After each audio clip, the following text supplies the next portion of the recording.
नमस्कार, मैं पत्रकार हनुमान पुनिया और आप देख रहे हैं अपनी न्यूज़। चुनावी प्रचार ज़ोर शोर से शुरू हो चुका है। हरियाणा के अंदर पंचायती चुनाव का माहौल जो है वो काफ़ी बेहतर बना हुआ है।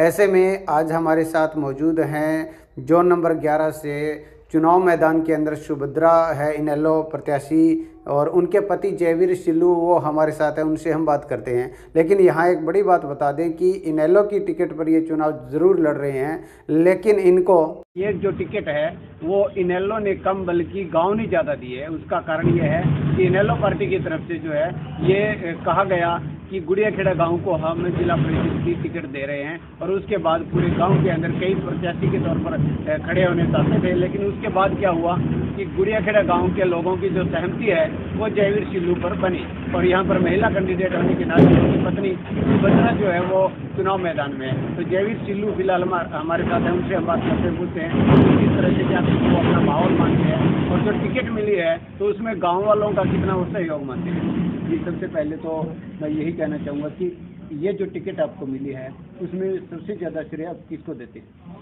ये टिकट मिली है इसमें सबसे श्रेय ज़्यादा गांव का ही आता है। गांव में अभय सिंह जी आए थे जिसमें हमने मांग की थी जिला परिषद की टिकट के लिए, तो उन्होंने बोला गांव की एकता रो आपको टिकट देंगे। तो गांव ने सहमति से सबकी कृपा से गांव के सब एकजुट हुए और हमें टिकट दे दी। अभी अगर बात करें चुनाव की जो बिसात बीत चुकी है तो इसमें अभी तक कोई दूसरा कैंडिडेट किसी भी पार्टी की तरफ से या निर्दलीय ओपन तौर पर अभी तक सामने नहीं आया है। तो इसके पीछे क्या कुछ मानते हैं? क्या ऐसी आपको अपनी जीत के प्रति किस तरह से आश्वस्त हैं, क्योंकि आप पिछले 3-4 दिन से गाँव में जा रहे हैं? हमारी जीत निश्चित है जी।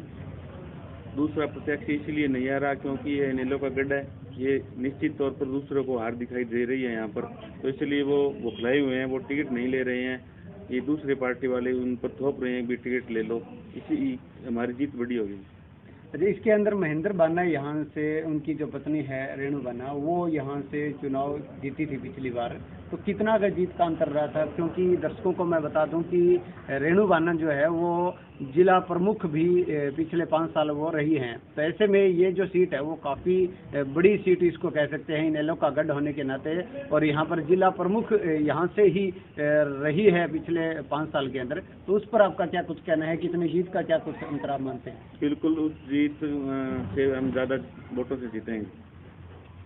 तो इसके अंदर एक और ख़ास बात यह है कि एरिया के अंदर काफ़ी समस्याएं भी होगी। आप गांव में जा रहे हैं, लोग आपको बता भी रहे हैं, तो क्या कुछ ऐसी समस्या हैं जो आपकी प्राथमिकता रहेगी कि आपको जिला प्रमुख जो जिला परिषद का जो चुनाव यहाँ पर आपकी मिसेज जीत जाती है तो क्या कुछ प्राथमिकता रहेगी? देखिए, मैं कई गाँव में गया हूँ घूमने के लिए, वहाँ पर कुछ समस्याएँ हैं, कुछ सड़कों की समस्याएँ हैं, कुछ नहर जैसी बकरिया वाली नहर है वो सिमटेड कराने की बात कही है, कुछ अपने सेम नाला है सेम की बात है यहाँ पर, तो जो भी होगा कोशिश करेंगे पूरा कराएंगे।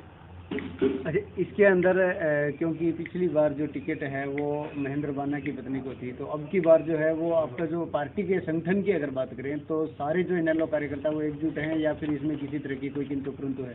नहीं, कोई राजनीति नहीं है जी, किंतु परंतु नहीं है, सभी एकजुट होकर लगे हैं जी। सभी गाँव के कार्यकर्ताओं का इनेलो का बहुत बहुत बड़ा सहयोग है। तो चलिए, ये अपने जीत के प्रति आश्वस्त हैं जयवीर सिल्लू, इनकी पत्नी सुभद्रा वो चुनाव मैदान में। अब देखना ये होगा कि 9 तारीख को जो क्या कुछ रुझान रहता है वो समय बताएगा। लेकिन फिलहाल जो है वो इस 11 नंबर जोन के अंदर जो जिस तरह का माहौल बना हुआ है उसके अंदर जयवीर सिल्लू ही, क्योंकि एकमात्र इनकी पत्नी जो है वो ही प्रत्यक्ष तौर पर कैंडिडेट के तौर पर यहाँ पर चुनाव मैदान में है। तो अब जो है आने वाले समय में इंडियन नेशनल लोकदल पार्टी के अलावा और जो कौन कौन सी पार्टी क्या कुछ किस तरह से प्रत्याशी उतारते हैं, उसके बाद क्या कुछ समीकरण बनते हैं वो समय बताएगा। अपनी न्यूज़ के लिए कैमरा सहयोगी के साथ मैं हनुमान पुनिया।